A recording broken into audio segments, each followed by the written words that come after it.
Good morning. Good morning. Good morning. Welcome to training camp. Coach, we haven't had a chance to talk to you since Jameis' suspension. Yep. And we saw out here today, it looked like that Fitz was taking the first reps. So first of all, just a reaction to him being suspended and what that means to your football team, to him.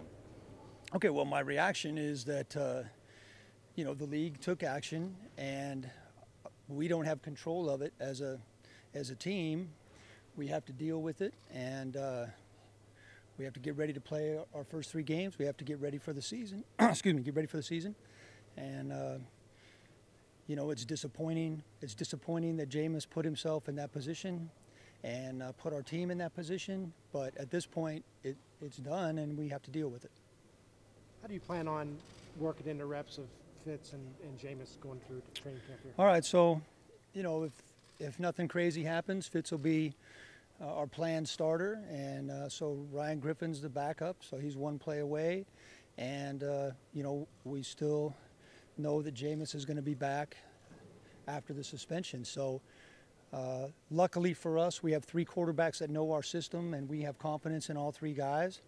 So today, Fitz worked primarily with the first group. Griff worked primarily with the second group, and Jameis worked with all 3 groups. Jameis took reps with the 3s, the 2s, and the 1s. We have a plan in place. Any plan you have for your rotation, number one thing, it has to be flexible because things can change just like that. And I think we have a good plan in place, and we'll work it to the best of our ability. Dirk, during the owners' meetings, I know Joel Glazer was saying that, since Jameis has been here, he's been really a model citizen. Does this incident change your feelings of how he's put himself in these positions once again? Well, I don't know anything about the incident. I know that the NFL investigation found him in violation of the conduct code. That's all that I know about it. So, and I know that he's got a 3-game suspension. As I said, it's disappointing that Jameis put himself and put the team in that situation. But again, we have to deal with it. That's all I can really say about that. He claimed his innocence to us. Did he tell you a different story than what he had to Again, I don't know too much about that. I've had multiple conversations with Jameis, but really not about that. I'll let him speak for himself on that. So again, we all saw the same report that the league put out, and that's really all I know about that. Has Jameis addressed the group as a team? Yeah. And should he? Yeah. Jameis has spoken to the team, and again, I thought he did a good job. I think everybody can appreciate that what's said in there should be between Jameis and the team. But yes, he did yesterday. So is he still looked at as the leader of this team? I think your team has a lot of leaders, and being a leader starts with being the leader of yourself. I talk to the guys about that often. I think that's one of Jameis's strengths as a football player is his leadership. But right now, where we're standing right now with a 3-game suspension, it's time that Jameis leads from the rear, and there's nothing wrong with that. There's nothing wrong with that. Coach, if Jameis is healthy in week 4, ready to play, is he 100% your guy? Week 4 is a long ways away, Steve. Week 4 is a long ways away. So, let's worry about week 4 and week 4. Right now, let's worry about preseason and getting ready for the Saints. What's your confidence level in Ryan leading you the first 3 games? 100% confidence in both Ryans.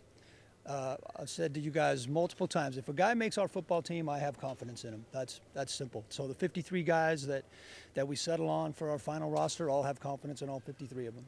What's Fitzpatrick bring to this Oh, he's played in over 100 NFL games, and he's got experience. He's extremely smart. He knows our system. The players believe in him. Dirk, this has obviously been a topic of conversation for the past month or so around Yeah. this team. As a head coach, is it bothersome to have to deal with a distraction like this, or how do you deal with it? Maybe. Well, it's my job to deal with it. It's all of our jobs. We're here. It's part of it. I mean, when things go good, you deal with them, and when things aren't how you want them exactly, you deal with them. So, as I said, it's disappointing that the main focus right this second, as I'm standing here, and when you guys talk to Jameis, is not on football, but it's not. So, we don't have any control of that. We just have to take it as it comes. Do you anticipate bringing it? Learn from this situation? Because obviously all these guys go through the rookie symposium. You know, they're warned about situations, but it seems, you know, still guys falling into whatever the situation is. What do you want them to learn from this lesson?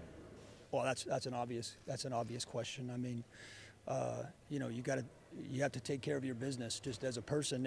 Everybody does, and that doesn't matter if it's this incident or you know, alcohol related or anything like that. I mean, these guys are grown men, and they have to know how to conduct themselves. I mean, that's just part of everybody's. That's part of not just NFL football players. That's part of media members' training as well. I mean, that's just common sense.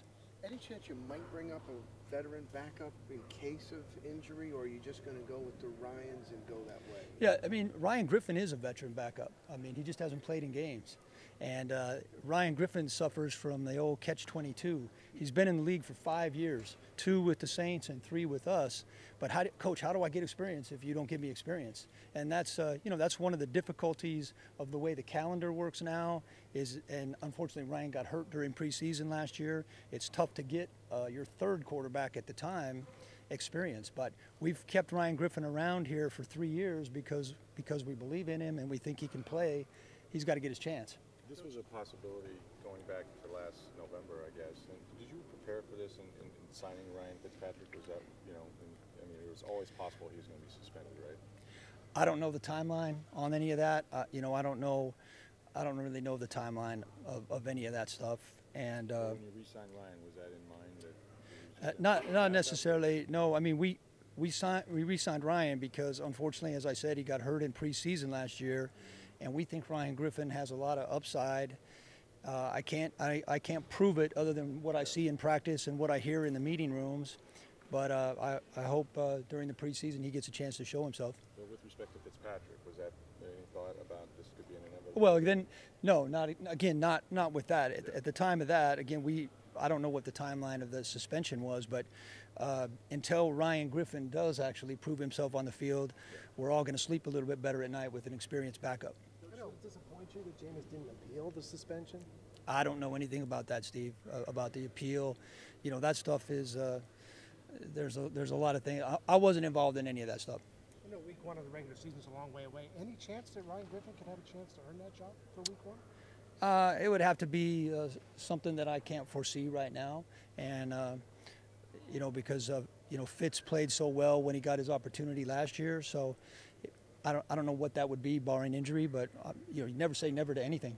Those are You three. mentioned leading from behind. How does a guy do that effectively? Well, as I said, it's not a huge challenge. Being a leader starts with being a leader of yourself. And Jameis is talking to guys behind the scenes way more than anybody knows, one-on-one conversations instead of being the guy out in front of the team. That's not a challenge at all. Guys do it every day. You just don't know about it. This team's not getting a lot of national love. Do you care about that? And as a head coach, could you use it to your advantage somehow in terms of motivation? Yeah, we had this same talk last year, except it was flipped over. And I told you last year that you know, the things that the hype, positive or negative, shouldn't affect your football team.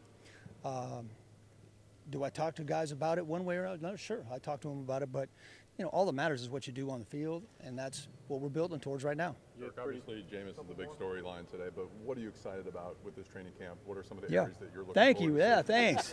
Excellent question. Best question we've had so far. I'm excited because you're excited to get your guys back. You're excited because the players are excited. I'm really excited about the new guys that we've added to this team. I'm excited about our defensive front. I'm excited about our draft picks. Obviously, the free agents, adding Ryan Jensen. I'm excited about Chandler Catanzaro getting his chance as a kicker. I think we're going to have a good football team, but again, it's going to be proven on the field here when we get to play in real games. The first 3 games are going to be tough at New Orleans, home against world champions, Monday night against Pittsburgh. How much harder is it now that you're not going to have Jameis Winston? I think it's exactly the same. We're playing 3 excellent football players, and that's the way football works. If we took any single player out, if we took Gerald McCoy out, we'd say, oh, it just got a little tougher. Or if we took Brent Grimes out, it got a little tougher. It is the quarterback, and we've been without him before, and you know, we did okay, and we're not shooting for okay, we're shooting for greatness, and you know, we understand that we're playing 3 really good teams.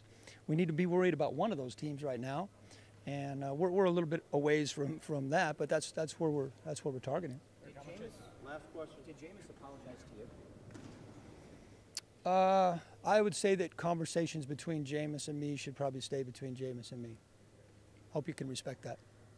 Thanks, Coach. Thanks a lot. Thanks, Dirk.